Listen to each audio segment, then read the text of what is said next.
খুলেন বাইজিদ বোস্তামির কিতাব, পড়েন, ওটা মোতালা করেন। ওটা রাত্র পার হয়ে যাবে যেদিন বাইজিদ বোস্তামি 5 লক্ষ খ্রিস্টান পাদ্রী যার হাতে মুসলমান হয়েছিল, 5 লক্ষ এক বৈঠকে। স্বপ্নে দেখা হয়েছিল, সমস্ত পাদ্রীদের মিলন মেলা ছিল। স্বপ্নে আল্লাহ দেখাইছিলেন যে বাইজিদ আজকে এদের পোশাক পরা ভিতরে ঢুকা যা, আমি কিছু করতে চাইতেছি। একবার, দুইবার, তিনবার স্বপ্নে দেখছেন। তারপরে ভাবছেন যে ওই পোশাক পরবো তো পরবো কি করে। তা আল্লাহ বলছে বাইজিদ পরানে হেফাজত করবো তো আমিই করব। যা পর। ওদের পোশাক পরা ভিতরে ঢুকা গেছে। সবচেয়ে বড় পাদ্রী যখন স্টেজে বসছে তো তার চৌকি, তার চেয়ার হেলতে শুরু করছে, মুখ বন্ধ হয়ে গেছে। তো বাইজিদের সমস্ত পাদ্রীরা বলছে আপনি আমাদের পোপ, আপনি আমাদের বড়, আপনার থেকে আমরা জ্ঞান পাই, আমাদের ভিতর আলোকিত হয়, আপনি মুখ দিয়া কথা খোলেন না কেন, বলেন না কেন। তো পাদ্রী বলতেছে বলবো তো বলবো কি করে, এখানে একজন মোহাম্মদী আছে। বলবো তো বলবো কি করে, এখানে একজন মোহাম্মদী বসে আছে, যার কারণে আমার চেয়ার হেলতেছে, আমার মুখ বন্ধ হয়ে আসতেছে। সমস্ত পাদ্রীরা বলছে দেখা দেন, গর্দান উড়াইয়া দিব এক্ষণ। বলছে না, জুরুম আসছে বিদায় এটা কোনো দূষণীয় না, এই জন্য গর্দান উড়াইয়া দিবে এটা হয় না। আমি একে পরীক্ষা করব, যদি এ পাশ করে তাহলে ছেড়া দিব, আর যদি পাশ না করে তাহলে আর গর্দান উড়াইয়া দিব। 62টা প্রশ্ন করছিলেন, 62টা। কয়টা? কয়টা? কয়টা? 62টা বলার সময় আমার কাছে নাই, একটা বললাম 62টার ভিতরে। বলছিল কুকুর ঘেউঘের ভিতরে কি বলে। 62টা যখন পুরা বলা দিছেন তো জিজ্ঞাসা করছে আমি সত্য বলছি। তো পাদ্রী বলতেছিল সাদাক্তা, তুই সত্য বলছ। বলে তুমি 62টি প্রশ্ন করছো, আমি একটার জবাব, প্রত্যেকটার জবাব দিছি, আমি তোমাকে একটা প্রশ্ন করব, জবাব দিবে? বলে পড়ো, করো প্রশ্ন। বলে আকাশ আর জান্নাতের চাবি কি? আকাশ আর জান্নাতের চাবি কি? বড় পাদ্রী চুপ হয়ে বসে গেছে। 5 লক্ষ পাদ্রী ধরছে যে 62টার জবাব দিছে, আপনি একটার জবাব দিবেন না, তো দিবেন না কেন? বলছে আমি জবাব জানি, দিলে তোমরা আমাকে মানবে না, মানবে এটা আগে বলো। বলছে অবশ্যই আপনি আমাদের বড় পোপ, যা বলবেন আজকে তাই মানবো। বলে জান্নাত আর আকাশের চাবি হইল লা ইলাহা ইল্লাল্লাহ মুহাম্মাদুর রাসূলুল্লাহ। 5 লক্ষ একবারে মুসলমান হয়েছে ওই বাইজিদ বোস্তামি রহমতুল্লাহ আলাইহি হাতে। হায় হায়, আবু হানিফার জানাজা দেখা 90,000 খ্রিস্টান মুসলমান হয়েছে। জানাজা দেখা, মুর্দা দেখা। ইমাম তাইমিয়ার জানাজা দেখা 50,000 খ্রিস্টান মুসলমান হয়েছে। আহমদ ইবনে হাম্বল রহমতুল্লাহ আলাইহি জানাজা দেখা 60,000 খ্রিস্টান মুসলমান হয়েছে। শুধু শুধু আহমদ ইবনে হাম্বল রহমতুল্লাহ আলাইহি বলেন নাই আমাদের জানাজা আমাদের সততার প্রমাণ। আমাদের সততার প্রমাণ হলো যে আমরা যে সত্য, এটার প্রমাণ হলো আমাদের জানাজা। 60,000 খ্রিস্টান মুসলমান হয়েছে মুর্দা দেখা।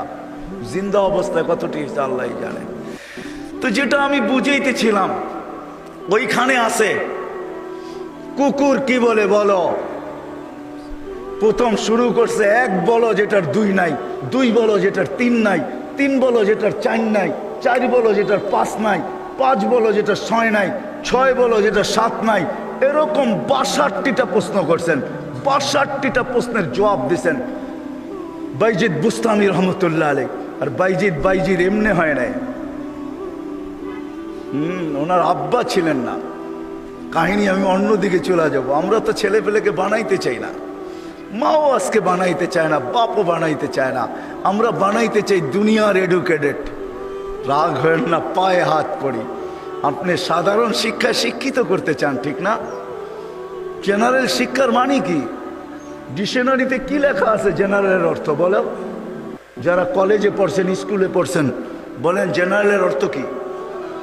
সাধারণ। সাধারণ কোনোদিন গৌরবের বিষয় হয় না। সাহাবাদের কাছে অসাধারণ ছিল, এই জন্যই তো ম্যাককে অনুগত্য করতে পারতেন। এই জন্যই সমুদ্রের উপর দিয়ে ঘোড়া দৌড়াইতে পারতেন।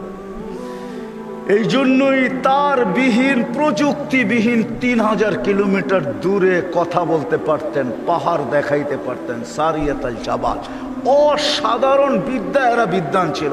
আমরা তো সাধারণ বিদ্যায় বিদ্বান হই, গৌরবের আর শেষ থাকে না। আমরা এডুকেটেড, আমরা জেনারেল শিক্ষায় শিক্ষিত। রাগ হয়ে যাবেন, একটা উদাহরণ দিই। আমাদের অবস্থা এরকম, এক ব্যক্তি জাপান থেকে গাড়ি কিনে আনছে, তো গাড়ির 3 দিকে জাপানি ভাষায় বড় বড় অক্ষরে লেখা। তো সে মনে করছে অনেক কিছু ভালো কথা লেখা হবে, বিদায় এটা কিনার পরে আর মোছে নাই, না মুছেই চালাইতেছে, লেখাটা আর মোছে নাই। একটা ক্রেডিটও তো আছে, ঠিক না? সামনের গ্লাসে তো লেখা যায় না, 3 দিকে লেখা, এটা চালাইতেছে। তো কোনো জাপানিজ আসছে বাংলাদেশে, তো ও আরেক গাড়ি দিয়া যাইতেছে, তো দেখতেছে ওই লেখা গাড়িটা সামনে দিয়া যাইতেছে, 3 দিকেই লেখা। তো মুস্কি মুস্কি হাসতেছে। তর্জমান জিজ্ঞাসা করতেছে, তুই হাসিস কেন? কই সামনের গাড়িটা দেখে হাসি। কয় কেন, কি এটার ভিতরে? কয় যে 3 দিকেই তো লেখা, ও মোছে নাই কেন এটা? তা তো বলতে পারবো না, ও এটাকে ক্রেডিট মনে করছে, জাপান থেকে লেখা আসছে, এত সুন্দর লেখা, এটা মুছার আর কি দরকার? আমি চালাই না, আমার মতো লেখাওয়ালা গাড়ি তো বাংলাদেশে একটাও নাই, ঠিক না? একটা বাবতও আছে, ঠিক না? পৃথকত্ব তো আছে আমার একটা। তো বলে যে এইটা দেখে হাসতেছি কেন জানিস? এই গাড়ির ভিতরে লেখা আছে তরকারি বেচার গাড়ি। কি লেখা আছে? পিছনেও লেখা তরকারি বেচার গাড়ি, ডাইনেও লেখা তরকারি বেচার গাড়ি, বামেও লেখা তরকারি বেচার গাড়ি। খালি সামনের গ্লাসে লিখতে পারে না, তাইলে লুকিং নষ্ট হয়ে যাবে, কেমনে দেখবে আর কেমনে চালাবে? আমরা আজকে সাধারণ শিক্ষায় শিক্ষিত হয়ে আমরাও গৌরব করতেছি, আমরা বড় এডুকেটেড। সাহাবা অসাধারণ শিক্ষায় শিক্ষিত ছিল। এটা আমার বুঝানোর ইচ্ছা না। বাইজিদ বুস্তামি রহমতুল্লাহ আলাইহ মার কোরবানির কারণে উনি বাইজিদ হয়েছেন, ওই কাহিনীর দিকে নিয়ে যেতে চাই না আপনাদেরকে। আমার হাতেও সময় নাই যে আমি ওই দিকে নিয়ে যাব। উনি ছোট বয়সে বাপ মারা গেছে, মা পরের বাড়িতে কাজ করতেন।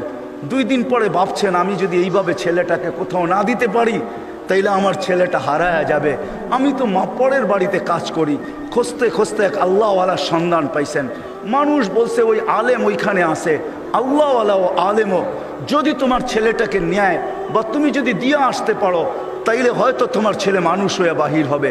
যে হাতে পায়ে ধরছেন, আমি বিধবা, আমার কোনো সন্তান নাই, স্বামী নাই, আমি পরের বাড়িতে কাজ করি, আমি চাই আমার ছেলেটা মানুষ হোক, আল্লাহওয়ালা হোক, দিনদার হোক, আল্লাহর এলেমওয়ালা হোক, আপনাদের মতো আলেম হোক। আপনি দয়া করে আমার ছেলেটাকে রাখেন। শাইখ রাজি হয়েছে, মা শর্ত দিছে, আপনি আমার ছেলেকে ওই দিন পর্যন্ত বাড়ি পাঠাইতে পারবেন না যতদিন পর্যন্ত আপনার মতো না বানায় দেন। শাইখ অঙ্গীকারবদ্ধ হয়েছেন যে আমি পাঠাবো না যতদিন পর্যন্ত আমার মতো বড় না বানায় দেই।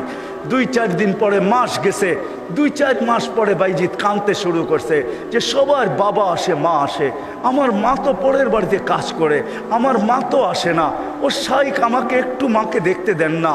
তো শাইখ বলছে, তোমার মার সাথে আমি ওয়াদাবদ্ধ, আমার মতো না বানানো ব্যতীত তোমাকে পাঠাবো না। বলছে না, আমি মাকে দেখতেই চাই। ছোট কচি বাচ্চা, শাইখ তার দিল ভাঙতে চান না। একদিকে ছুটি না দিলে বাচ্চার দিল ভেঙে যায়, যেটা মেড ইন আল্লাহ। আরেকদিকে ছুটি দিলে মার অঙ্গীকার ভেঙে যায়। শাইখ তখন বলছেন, বেটা ছুটি দিতে পারি, এতগুলো সবক যদি তুই আজকে আমাকে শুনাইতে পারিস, কোরআনের এতটুকু যদি মুখস্থ শুনাইতে পারিস। বাইজিদ বুস্তামি কোরআন নিছেন, হাত উঠায়া দিছেন, মালিক মাকেই তো দেখতে যাব, কোরআন তো দিলের ভেতরে তুই জমায়া দিবি, তুই না দিলে তো আমি মুখস্থ করতে পারবো না। চোখের পানি, কচির ঠোঁটের পানি ছেড়া দিয়া বাইজিদ যখন হাত তুলছেন, পৃষ্ঠা উল্টাইতে ছিল কথা। কোরআন যেন ভিতরে যেরকম আমরা আমাদের মোবাইলের ভিতরে নেই, ব্লুটুথের মাধ্যমে, শেয়ার হিটের মাধ্যমে, হোয়াটসঅ্যাপের মাধ্যমে সে পৃষ্ঠা উল্টাইতে ছিল, কোরআন তার ভিতরে গাঁথতে ছিল। যতটুক সবক শাইখ দিছে এর চেয়ে বেশি যায় বলছে শাইখ রেডি হয়ে গেছে। বলছে তুমি এটা মুখস্থ করলা, তো করলা কি কইরা? মুচকি হাসি দিয়া বলছে, শাইখ কালাম যার সে বসায় দিছে। তো শাইখ বুঝছে এটা কোনো সাধারণ ছেলে না। ছুটি দিছে, বাড়িতে গেছে, দরজা খটখটাইছে। মা জিজ্ঞাসা করছে ভিতর থেকে কে? বলছে বাইজিৎ। বলছে না, আমার বাইজিৎ আসতে পারে না। আমি তো শাইখকে বলে আসছি বাইজিৎ ওই পর্যন্ত আসবে না, যেই পর্যন্ত শাইখের মতো না হয়, আল্লাহওয়ালা না হয়, আমার বাইজিৎ আসবে না। তুমি আমার বাইজিৎ হতে পারো না। মা দরজা খোলেন নাই। মাও এরকম ছিল। এই জন্যই তো বলে মা যদি ফাতেমা হয় তো সন্তান হাসান হুসাইনি হয়, মা যদি ফাতেমা হয় তো সন্তান আব্দুল কাদের জিলানি হয়। মা যদি এরকম হয় তাইলে ছেলেও বাইজিৎ বুস্তামি হয়। বাইজিৎ ফিরে আসছে, এসে বলছে শাইখ আমাকে আর ছুটি দিবেন না। আম্মা দরজা খোলেন নাই। আম্মা মানতেই রাজি ছিল না যে আমি ওনার বাইজিৎ। একাধারে যখন 1 বছর 2 বছর 12 বছর কাটা গেছে, তার পড়া কমপ্লিট হয়ে গেছে। 18 বছর বয়সে যখন শাইখ বাইজিৎ বুস্তামি উপনীত হয়েছেন, পড়া কমপ্লিট, রাত্রে তাহাজ্জুদ পড়তেছেন, সেজদায় যখন কাঁদতেছেন, পড়া কাঁদতেছে, শাইখ ঘুমাইতেছে, আল্লাহর রসুল স্বপ্নে আসছেন। আর আয়েশা বলতেছে ওঠো বাইজিৎকের কাছে যাও, তোমার মাথার পাগড়ি বাইজিৎকে পড়াও, আমরা বেলায়েতের পাগড়ি বাইজিৎকে আজকে পড়াইতে চাই। বাইজিৎকে বলো সে যেন কাজ যায় শুরু করে। কমপ্লিট হয়ে গেছে, যাও। তার মা তার জন্য অপেক্ষা করতেছে। বৃদ্ধ হয়ে গেছে, কোনদিন দুনিয়ার থেকে চলে যায়। বাইজিদের মাথায় বেলায়েতের পাগড়ি আমি তোমার মাথায় পড়াইলাম, তুমি বাইজিদ উস্তাদ হিসাবে বাইজিদের মাথায় পড়ায় দাও। যা দেখে বাইজিদ রহমতুল্লাহ আলাইহি সেজদায় পড়ে কাঁদতেছেন। উঠাইছে উস্তাদ, বেটা ওঠ, হয়ে গেছে কাম। কি হয়ে গেছে? আল্লাহর রসুল পাগড়ি আমাকে পড়ায় দিয়ে গেছে, বলছে তোকে পড়ায় দিতে। বেলায়েতের দরজায় আল্লাহ তোকে পৌঁছায় দিছে, হুকুম আসছে যা মার পায়ে যা, আর কালকের থেকে কাজ শুরু কর। ওই দিন যা যখন দরজা খটখটাইছে, মা খুইলা জড়ায়া ধরছেন। আর খুইলা জড়ায়া ধরেন নাই, শুধু পানির গ্লাসের কথা আমরা শুনি, এটা তো কোনোদিন বাস্তবটা শুনি না। মা বুকে জড়ায়া ধরে নিয়া মাও দেখা ফেলছেন, মাও শোনা ফেলছেন। আল্লাহ রসুল মাকেও শোনায়া দিছে। মা বুকে জড়ায়া ধরে বলছে আল্লাহ যেটুক পৌঁছাইছ বাকিটুক আমার দোয়ার দ্বারা পৌঁছায় দে। ওই দিন থেকে বাইজিদ অলিকুল শিরোমণি হয়ে গেছে। মা হাত তুলছেন। তো বাইজিদ বুস্তামি রহমতুল্লাহ জীবনীর থেকে আমি বাহির হয়ে গেছি। ওনার জীবনী পড়া দেখেন, কুকুর পর্যন্ত আমাদেরকে সতর্ক করে চলে যেতে হবে, থাকা যাবে না, কেউ থাকবে না। হায় হায়, আমরা যাত্রী, যাত্রা আমাদের চলমান। আজকে আসি কালকে থাকবো না, কিন্তু নিজেকে প্রস্তুত করে নিয়ে যেতে হবে, গুছায় নিয়ে যেতে হবে, বানায় নিয়ে যেতে হবে। যুবক তুমিও তোমাকে বানায় নিয়ে যাও।